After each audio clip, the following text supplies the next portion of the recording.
Dobry dzień, witam wszystkich bardzo serdecznie w przystępnym dzielu na igłę pomyczcigłe kalendarium. Mamy 10 tydzień roku, od 5 do 11 stremiannika. No i mamy tu też tyle ciekawych wedle mnie wydarzeniów, jakie wyrtie rzeknąc. Zaczynamy od 5 stremiannika.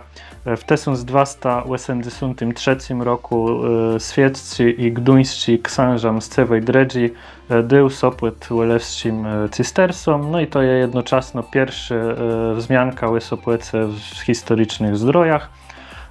W 1945 roku 5 stremiannika wojska pierwszego białoruskiego frontu dobyły Białogard, Gryfice, Płomierski Kamień, a też Stargard. 6 stremiannika w 1454 roku polski król Kazimierz IV Jagiellończyk inkorporował presę i gduńscy płomierze do korony polskiego królestwa. 7 stremiannika w 1945 roku Czerwona Armia dobyła, zajęła Gniew i Głeleniów, a też przed wejściem Czerwonej Armii do Słupska Niemcy zabili 22 muszowych robotników, jacy tam w tym gardze byli. 8 stremiannika w 1297 roku Płomierskie Drawsko stało się oficjalną garda.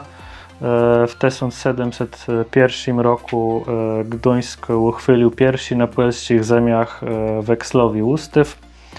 W 1939 roku 8 stremiannika w Gdyni odemkło się kino Gwiezda, jakie później nazywało się Byłt, albo też kino Warszawa.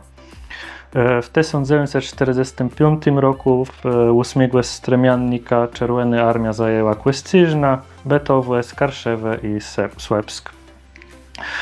A w 1946 roku wydany został dekret, wedle jakiego polskie państwo stało się miewcą wszystkich majątków niemieckiej Rzeszy i wolnego gardu Gdańska, też ich obywatelów.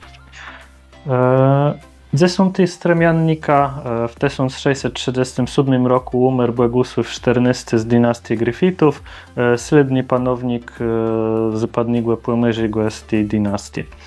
W 1930 roku w Chłynicach 10 stremiannika powstał gardowy sportowy klub Chłyniczanka, czyli miejski klub sportowy Chojniczanka.